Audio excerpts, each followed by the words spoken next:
Dua ayat Quran, babi itu haram. Sebutlah ayat surah Baqarah dengan ayat surah Maidah. Tak, hurrimat alaikumul maitatu waddamu wa lahmul khinzir. Tu ada dua dah dalil tu. Standard lah. Copy paste. Betul tak? Kalau suruh cari dalam Quran kat mana, belum tentu dia jumpa pun. Tak kisah. Tapi sebenarnya persoalan tidak berhenti setakat dalil. Dia ada satu lagi benda dinamakan sebagai istidlal, iaitu bagaimana menggunakan dalil tersebut. Dalam ayat tu Allah Ta'ala sebut lahmul khinzir, daging. Jadi apa hukum kalau kita guna tulang, kita guna organ yang lain? Adakah kita nak kata tulang dan organ itu sebagai halal? Tidak haram untuk digunakan, tidak bernajis. Memang ada pendapat Ibn Hazmin Al-Zahiri dan seumpamanya, tetapi secara umum majoriti para ulama mengkelaskan apa sahaja yang melibatkan babi sebagai haram. Jadi apabila dia bawa dalil lahmul khinzir, daging khinzir, mungkin dia terjemah babi secara literal, tetapi sebenarnya terjemahan tu salah. Kalau terjemah babi secara literal, saya kena sebut khinzir ke? Saya rasa khinzir dengan babi tak ada beza pun. Jadi bila dia terjemah babi secara literal, benda tu salah. Sedangkan dalam Quran sebut lahmul khinzir, dua-dua tempat daging. Jadi mana kita haramkan keseluruhan anggota yang lain? Tak, tulang, organ dan seumpamanya. Jadi sekarang tuan-tuan, bukan masalah dalil, masalah bagaimana kita berdalil, bagaimana kita menggunakan dalil. Saya selalu bagi contoh, kita ada lampu isyarat, ada warna merah, ada warna kuning, ada warna hijau. Betul lah lampu tu warna hijau, lampu tu warna merah. Tetapi bagaimana kamu memahami merah dan hijau tu? Bagaimana kamu memahami merah dan hijau tu? Bila saya tanya, kenapa kamu kata kena berhenti merah? Dia kata lampu merah. Itu dalil. Pendalilan kamu macam mana? Sebab dia merah lah. Tak, merah tu dalil. Pendalilan dia macam mana? Sebab dia merah lah. Tak, tu dalil. Pendalilan dia macam mana? Bagaimana kamu tahu bahawasanya merah itu kena berhenti, hijau itu boleh jalan, dan kuning itu untuk memecut? Macam mana tuan-tuan? Pendalilan tu penting. Kita dah ada dalil, kita tahu merah tu semua orang berhenti. Tapi bagaimana cara kita memahami merah tu kena berhenti? Itu satu soalan yang perlu kita jawab. Kita namakan sebagai istidlal, iaitu menggunakan dalil. Jadi tuan-tuan, kita hari ni bila kita ada dalil, tak cukup semata-mata kita hanya bagi dalil, bagi dalil, bagi dalil. Ada orang bagi tahu, sebab itu terpaksa bagi tahu contoh yang realiti dalam Facebook yang saya terlibat juga. Bila boring-boring, tak ada kerja, bila tuan-tuan tengok saya komen panjang satu-satu status, satu-satu masalah macam nak menang je, itu tanda saya sedang boring sebab saya jarang sangat komen status orang. Even like orang punya status pun boleh kata benda yang rare lah. Kalau tuan-tuan tengok saya like status orang tu, nak share tu lagi payah lah. Like pun tak, komen pun jarang. Kalau komen pun benda yang merapu-meraban lah dengan kawan-kawan kan. Tetapi kalau benda bersifat ilmiah, saya tarik sampai saya nak menang tu, memang saya boring Even isu ayam itik kambing yang soalan UPSR tu pun saya jawab sebab saya boring gila masa tu. Tak tahu benda-benda nak buat. Even soalan matematik pun saya nak menang Kalau tuan-tuan ikutlah saya punya perbahasan tentang ayam itik kambing bersamaan serentak lah apa benda tu, itu tanda saya boring. Sebab saya tak suka buat benda-benda yang memboringkan ataupun buang masa. Tapi bila saya boring, saya buang masa dengan cara tu lah. Antaranya isu isbal. Tak, yang golongan yang kata isbal tidak haram, ada golongan yang kata isbal haram mutlak. Saya hanya suka membawa contoh dan saya tak suka buat keputusan dalam majlis saya, sebab saya tahu tuan-tuan ada dah pendapat tuan-tuan masing-masing, dan saya tak akan berjaya mengubah tuan-tuan. Dan kalau saya ubah, tak ada satu faedah pun untuk saya. Betul tak? Jadi kita bawa, ada yang kata isbal tak haram, ada kata isbal haram. Yang kata isbal tak haram, dia kata Nabi pernah isbal. Dia bawa satu hadis keseluruhan, blok daripada Indon. Bila kata blok Indon ni ataupun blok bahasa Melayu ni tidaklah sebanyak blok dalam bahasa Arab, tapi ada orang bagi tahu blok Indon pun daripada bahasa Arab juga. Tapi kalau saya petikan lagi, siapa yang dapat bagi kepastian terjemahan betul? Sebab banyak sangat keadaan bila saya baca hasil terjemahan satu-satu orang, bila dia ambil daripada mana-mana buku ataupun mana-mana blog, saya tak puas hati dengan terjemahan. Bila benda tu berlaku kerap kali, dia boleh jadi satu keputusan untuk saya hukum secara general, saya tak boleh percaya pada terjemahan. Mungkin orang kata kau action, macam terjemahan kau betul. Nak tahu action tak action, mari kita sama terjemah, tu je saya. Sebab kamu tak percaya pada saya, terpulang hak kamu. Tetapi saya untuk tidak percaya pada terjemahan orang, itu hak saya. Sebab banyak sangat ada tuan-tuan terjemahan, terutamanya kitab-kitab besar yang macam Fathul Bari ke apa, yang berbelah-belah jilid dalam bahasa Arab, diterjemah ke dalam bahasa Melayu ataupun bahasa Indon, tak tahu banyak mana yang terpotong daripada hasil terjemahan tu. Ini pengalaman kita tengok banyak sangat. Saya ingat masa ngaji Dirasah Nasiyah Syurah Hadis dengan Dr. Abdul Laith, hadis pertama innamal a'malu binniyat, satu perenggan tu 3 jam tak habis untuk syarah. Cuba tuan-tuan bayang nak terjemah macam mana satu perenggan tu. Sebab bila melibatkan usul, bila melibatkan bahasa Arab, bila melibatkan mazhab dan seumpamanya, benda-benda yang teknikal dalam pengajian Islam, biasa benda tu akan omitted lah dalam terjemahan, akan dibiarkan ataupun dibuang. Jadi tuan-tuan, dia bawalah hadis tu, ada dah hadis ke atas. Betul lah saya baca hadis, tetapi dari mana kamu dapat kenyataan Nabi sallallahu alaihi wasallam juga isbal, pakai pakaian lebih daripada buku lali? Kan? Dari mana kamu dapat benda tersebut? Yajurru izarah. Apa maksud yajurru izarah? Bagaimana kamu terjemah perkataan yajurru izarah? Dari mana kamu dapat terjemahan tersebut? Apakah yang menyokong terjemahan tersebut? Kalau saya tanya macam tu. Sebab apa? Kita kembali kepada basic. Setiap perkataan adalah istilah yang perlu kita tahu apa maksud dia. Betul tak? Itu tak kira cerita isu roti jala lagi. Tak. Banyak benda-benda yang saya cuba, saya bukan nak bercakap tentang betul salah sesuatu benda, tetapi saya nak crack kita punya kepala supaya berfikir. Kita jangan anggap satu-satu benda tu mudah sebagaimana kita sangka.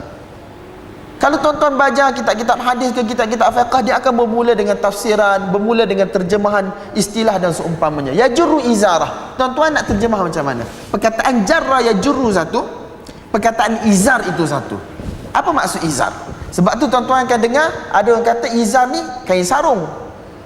Jadi kalau seluar boleh isbal. Faham tak? Dulu ada yang kata apa sahaja lower garment dikira izar, jadi haram mutlaqan. Sekarang hanya kain sarung sahaja yang haram mutlaqan, iaitu haram secara mutlak. Seluar tak apa sebab dia tidak dinamakan izar. Ada pula kawan kita bagi tahu, setengah kata Nabi kata izar yajurru izarah. Jadi kalau jubah dia apa garment, jadi tak termasuklah. Jadi bolehlah pakai jubah yang meleret. Seluar dia 3 suku dah dalam, tapi jubah dia meleret. Jadi sekarang bila dia kata izar sebagai apa, sebagai lower garment, sebagai pakaian bawah, secara umum mutlak apa sahaja, kita tanya dari mana kamu dapat terjemahan tersebut? Dan orang yang kelas-kelaskan izar ni hanya kain sarung dan bukan seluar tak termasuk, dari mana kamu dapat pembezaan tersebut? Bila kita nak jadi orang yang betul-betul ilmiah, kita kena tanya satu-satu tuan. Bukan kita duk main copy paste ataupun bacalah hadis dah bagi kan tu. Betul, hadis ada depan mata saya, tetapi bagaimana tuan faham benda tu dengan cara tuan faham tu saya tak faham lagi. Tuan kena fahamkan saya benda tu. Sebab kita ada 2, lampu merah tu satu, tapi kenapa kena berhenti lampu merah tu? Itu soalan yang perlu kita jawab bila melibatkan pengajian Islam. Jadi kata para ulama, Syekhul Islam Ibn Taymiyah dia kata tak ada satu orang pun beriman dengan Allah dan Rasul, kemudian beriman dengan Nabi sallallahu alaihi wasallam semata-mata dia nak ingkar Nabi tanpa sebab, benda tu boleh bawa pada kufur. Jadi kata tidak ada. Jadi kita kena cari sebab. Dan antara sebab yang kedua iaitu perbezaan para ulama sendiri dalam memahami, kerana banyak sebab, sama ada dari sudut bahasa Arab, dari sudut ilmu dan seumpamanya. Tetapi benda itu tidak bermakna kita tidak boleh mencari pendapat yang kita rasakan paling benar atau paling tepat dengan diri kita. Faham tak? Maksudnya ada kepelbagaian pendapat, itu tidak bermakna kita kena stick dengan satu pendapat itu sahaja ataupun muqallid kepada satu mazhab itu secara total 100%. Tapi bila saya cakap macam ni, tuan-tuan jangan faham saya ni orang yang mengajak kepada tidak bermazhab. Antara satu kaedah besar yang tuan-tuan kena pegang dalam diri tuan-tuan, satu yang kita selalu sebut, lazimul qaul laisa biqaul. Apa yang kita faham daripada apa orang cakap itu tak semestinya apa yang orang tu faham. Itu satu. Yang kedua, jangan nisbahkan sesuatu pendapat kepada satu-satu orang ketika mana dia sedang berdebat ataupun ketika mana dia sedang dalam majlis umum. Sebelum kita pergi cek balik, betul tak ini yang kamu maksudkan? Sebab apa tuan-tuan? Dalam bercakap ni boleh tersalah. Tak? Arab kata apa? Khanatuhul ibarah. Dia tak dapat nak bagi tahu benda tu dengan ayat yang tepat dan jelas. Dia rasa itu dah yang paling betul dah cara dia cakap tu. Tetapi khanatuhul ibarah ataupun khanatuhul dzakirah, dia punya hafalan tersalah. Oh, kalau nak kira tuan-tuan, ramailah manusia salah kalau kita nak guna kaedah tu. Jadi ini antara dua kaedah yang kita kena dengar, yang kita kena faham dalam hidup kita. Jangan sekali-kali kita anggap apa yang kita faham orang tu cakap itulah kefahaman dia, itu yang dia maksudkan.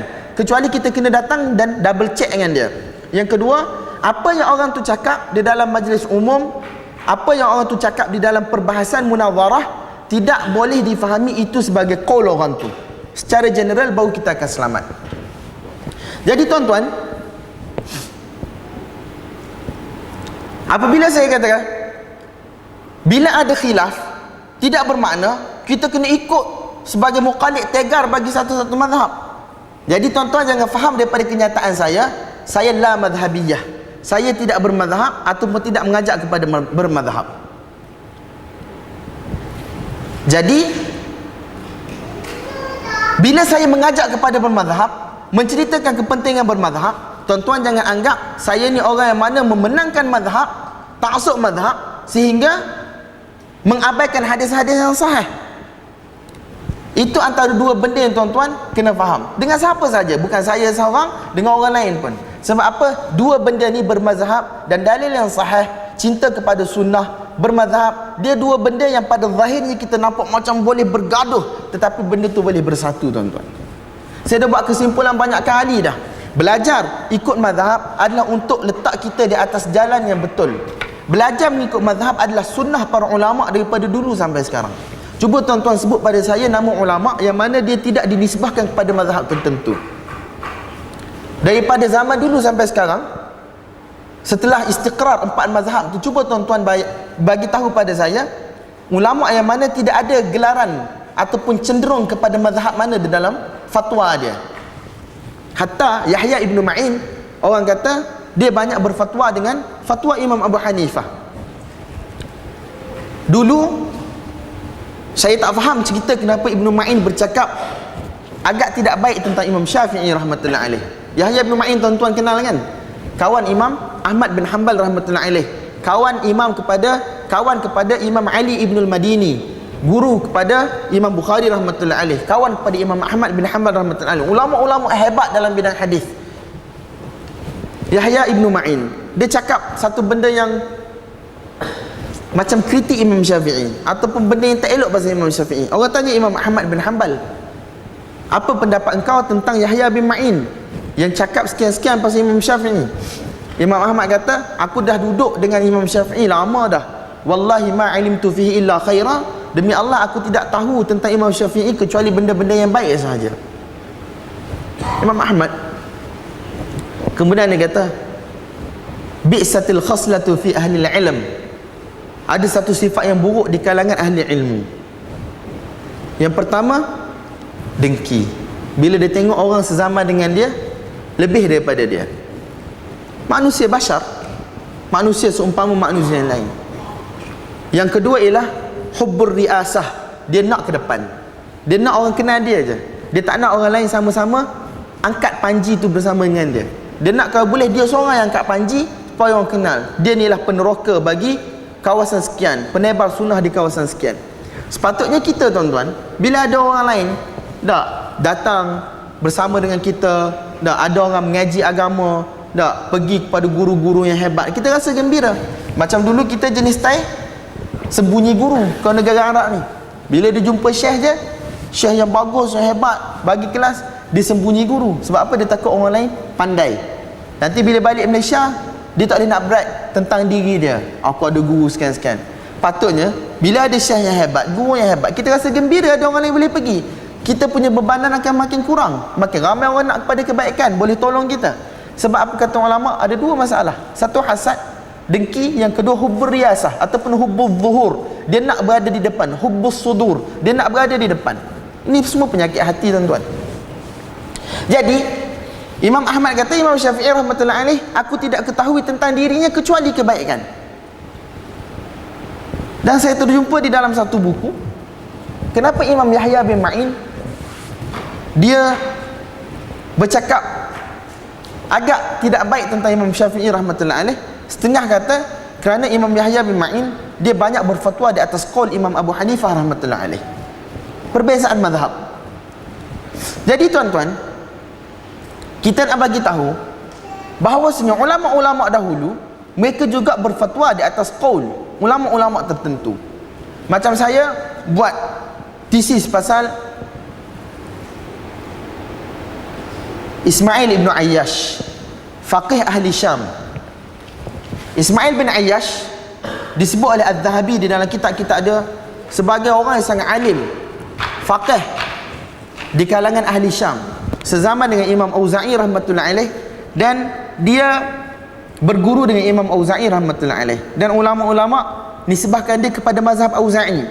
Imam Auza'i ni, Abu Amr al-Auza'i, adalah satu ulama yang sangat hebat, faqih di kalangan ahli Syam, muhaddis di kalangan ahli Syam, satu ulama yang sangat hebat. Kalau tuan-tuan baca tentang sejarah hidup dia, antaranya ditulis oleh Syekh Abdul Sattar al-Syekh Al-Syekh, ditulis tentang Imam Auza'i. Jadi apa yang saya nak bagi tahu, Ismail bin Ayyash dia dinisbahkan kepada mazhab Auza'i atas dasar kata para ulama, mazhab Auza'i telah tersebar hampir 200 tahun di negara Syam.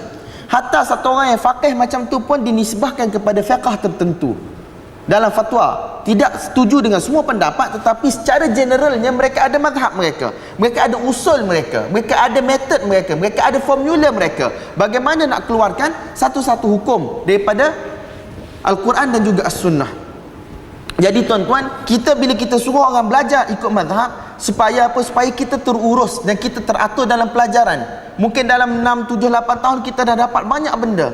Kalau kita mengaji tidak ikut metod yang ditunjuk oleh para ulama terdahulu, maka mungkin 10 tahun, 20 tahun kita tidak ke mana. Kata Ibn Abdul Bar, sebagaimana kawan saya post kat saya, dia kata Ibn Abdul Bar antara ulama hebat dalam mazhab Imam Malik rahmatullahi alaih. Dia kata orang yang mana menyalahi salaf dalam metod pengajian ataupun dalam metod beragama kerana mereka benci salaf, tak nak ikut cara salaf, memang mereka sesat lah. Tetapi kerana sesiapa yang menyalahi mereka kerana ijtihad, kononnya nak usaha, nak buat cara sendiri, dhalla wa zalla, mereka akan tergelincir juga, kaki mereka tidak akan sampai juga. Sebab tu ulama kata belajar ini adalah satu benda yang diwarisi. Al-ilmu barakatun mawruthah, ilmu ialah keberkatan yang diwarisi. Sebab tu kita selalu dengar ulama-ulama kita sebut al-barakatu ma'a akabirikum, keberkatan bersama dengan orang-orang tua di kalangan kamu, iaitu ulama-ulama senior di kalangan kita. Bagaimana pemilihan kitab, dah apa dalam sekian banyak kitab untuk satu-satu subjek, pilih kitab-kitab tertentu, semua benda ini melibatkan berkat yang mana kita tak akan faham dengan mata lendir dan akal kasar kita, tuan-tuan. Al-ilmu barakatun mawruthah, ilmu ialah keberkatan yang diwarisi.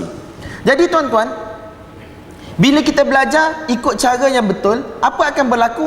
Kita akan dapat masa yang minimum tetapi dia punya hasil yang maksimum. Kemudian itu tidak bermakna kita kena rigid dengan mazhab kita sampai kita tak boleh keluar langsung. Orang yang belajar ikut mazhab pun tidak macam tu. Mereka keluar pada setengah-setengah masalah yang signifikan untuk keluar. Kalau tuan-tuan nak ubah satu Malaysia supaya tak kunut subuh, apa yang tuan-tuan berjaya buat? Apa achievement yang tuan-tuan berjaya buat? Kalau tuan-tuan pergi India dan berjaya untuk suruh orang semua angkat tangan ketika mana sembahyang, raf'ul yadain, nak rukuk, bangkit daripada rukuk, apa achievement yang tuan-tuan buat? Tak ada achievement apa-apa pun tuan-tuan buat. Sebab tu ustaz-ustaz kita kata belajar ikut mazhab, tetapi bila kita keluar daripada mazhab, biarlah benda tu signifikan untuk kita keluar.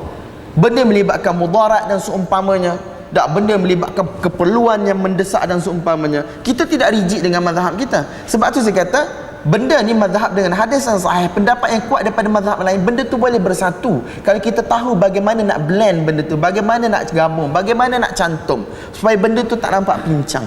Hari ni sebab kita nampak benda tu berselisih, tak boleh bersatu, tu yang kita mula nak mendakwa kita tidak ada mazhab, ataupun kita mendakwa orang yang bermazhab telah mensyirikkan Allah Ta'ala.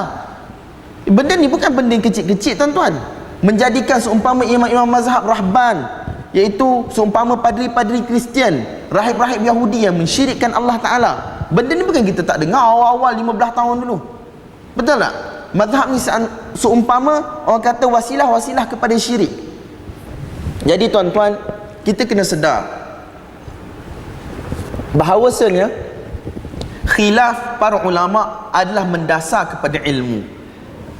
Kata para ulama, satu kerana sifat tabiat bahasa Arab itu sendiri, yang saya dah bagi contoh tadi tentang ba, kan?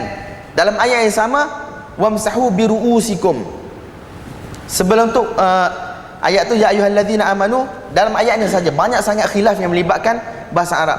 Ya ayyuhalladzina amanu idza qumtum ila shalah faghsilu wujuhakum. Idza qumtum ila shalah, kat situ tuan-tuan ada khilaf di kalangan para ulama. Adakah bila kita nak semayang kita wajib berwuduk walaupun kita dah ada wuduk? Bukan sahaja ketika mana kita berhadas. Ya ayyuhalladzina amanu terjemah secara literalnya, wahai orang yang beriman, bila kamu berdiri untuk menunaikan salat, faghsilu wujuhakum, hendaklah kamu basuh muka kamu. Jadi tuan-tuan, dekat mana dalam ayat tu nyatakan orang yang mana berhadas saja kena ambil wuduk? Geng-geng sunnah salafi ni, kita pengamalan kita macam mana? Pengamalan kita bila kita ada wuduk, kita kata tak wajib, ini sunat untuk kita baharui wuduk kita. Tetapi ayat itu dalam bentuk amar tu, faghsilu wujuhakum, basuh muka kamu. Perintah ni biasakan wajib kita kata. Jadi kenapa kita faham perintah di situ sebagai sunat kalau kita ada wuduk? Ini yang panggil ayat-ayat provokasi daripada pihak saya. Bukan apa tuan-tuan, untuk kita kenal diri kita siapa. Bukan saya nak kata tuan-tuan je, saya pun sama. Bila kita henyak kepala kita, kita rendahkan diri kita, baru kita tahu ilmu tu lebih luas daripada apa yang kita sangka dan apa yang kita pegang. Faham tak? Faghsilu wujuhakum. Di mana syarat niat daripada ayat tersebut? Ulama kata faghsilu wujuhakum. Ulama-ulama yang tidak ambil dalil innamal a'malu binniyat semata-mata, yang mana telah mensabitkan syarat wajib untuk ambil wuduk dan ada niat, mereka boleh sabitkan niat di situ. Dari mana mereka sabitkan? Faghsilu wujuhakum. Apa maksud wujuh? Wujuh ialah plural bagi wajhun, singular bagi singular dia, ataupun kata yang satu dia ialah wajhun, wujuhakum. Apa itu takrif wajah? Apa itu takrif wajah? Daripada mana had wajah? Semua benda ni melibatkan bahasa Arab tuan-tuan. Adakah rongga di dalam hidung, di dalam mulut kita kena kumur-kumur? Mata kita dalam ni juga termasuk daripada wajah. Daripada mana tuan-tuan dapat wajah itu? Apa yang kita basuh selama ni? Tuan-tuan tahqiq tak? Boleh tak tunjuk pada saya? Selepas 1 bulan saya bagi tahu pada tuan-tuan tentang ayat wuduk ni saja, ini takrif wajah, sebab tu saya basuh kat sini. Tak apa tuan taklid pada mana-mana imam. Boleh tak?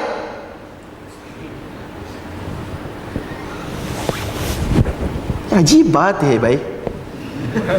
Kiam orang yang beri apa sih?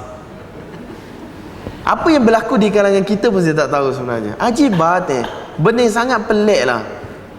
Kita mengaku itu ini bagus, kita ada cinta, tapi bagi benda tu kena level kita lah. Orang kata jangan melampau sangat. Hari ni faghsilu wujuhakum, basuh muka. Tuan-tuan ambil mana? Kalau kita ngaji kitab fiqh, dia akan bagi tu haddul wajhi, had bagi wajah bermula daripada manabiti sya'ri, tak daripada tempat tumbuhnya rambut. Yang mu'tad, apa maksud mu'tad? Kebiasaan orang tumbuh rambut. Kalau orang tak tumbuh rambut lagi, ataupun yang botak kan, ataupun rambut kat sini, bukan kat sini kita kena start basuh rambut. Betul tak? Semua benda tu diterangkan di dalam kitab-kitab fiqh. Sebab apa? Kitab fiqh ialah khulasah, ataupun orang kata hasil kajian para ulama daripada Al-Quran dan As-Sunnah. Dan sebelum ni tuan-tuan tengok dalam YouTube lah, saya malah nak ulang balik dah kronologi kitab fiqh mazhab Imam Syafi'i sampai kita jumpa Matan Ghayah wa Takrib, Safinatun Najah yang kecil-kecil. Mazhab tak ada dalil dan seumpamanya, tak ada dalil. Haddul wajhi pun tak tahu, had wajah tu pun tak tahu, nak kata ulama tak ada dalil. Haddul wajhi, daripada sini ke sini. Zakan ni masuk daripada bab zakan, apa, dagu ni, adakah bawah leher ni masuk juga wajah dan seumpamanya. Benda itu semua dibahaskan oleh para ulama. Sebab ulama dia mengambil berat pasal ta'rif. Faghsilu wujuhakum wa aydiyakum ilal marafiq. Wa aydiyakum ilal marafiq. Perkataan ila, kalau tuan-tuan tengok dalam kitab mazhab Syafi'i, dia kata ila bermakna ma'a. Ila ke, tapi dengan maksud bersama. Tuan-tuan kena faham lah tu, kenapa ila bermakna ma'a tu. Kemudian dalam ayat Quran, la usallibannakum fi judhu'in nakhli, kata Firaun kepada ahli sihir dia, nescaya aku akan salib kamu. Fi tu maksud dia dalam. Takkan dia nak letak dia judhu'in nakhli ni dia panggil trunk kelapa sawit punya, bukan kelapa sawit. Negara Arab ada kelapa sawit tak? Tak ada. Nanti tuan-tuan kata saya salah terjemah ayat Quran pula. Hak itu roti jala ni kelapa sawit pula. Pokok tama. Jadi pokok tama tu, kalau kita faham fi dengan maksud dalam, sebagaimana yang kita selalu terjemah fi tu dalam, apa maksud fi juz'in nakhli? Maksudnya seolah-olah kita kena kosongkan isi pokok kelapa sawit itu, letak orang dalam tu, baru kita salib. Adakah itu maksud dia? Fi juz'in nakhli. Kalau kita baca tafsir, dia akan sebut fi bermakna ala, fi dengan makna ala. Jadi sekarang apabila timbul isu huruf-huruf jar yang kita panggil sebagai huruf jar ataupun preposition, dia ada mazhab pula dalam masalah bahasa Arab.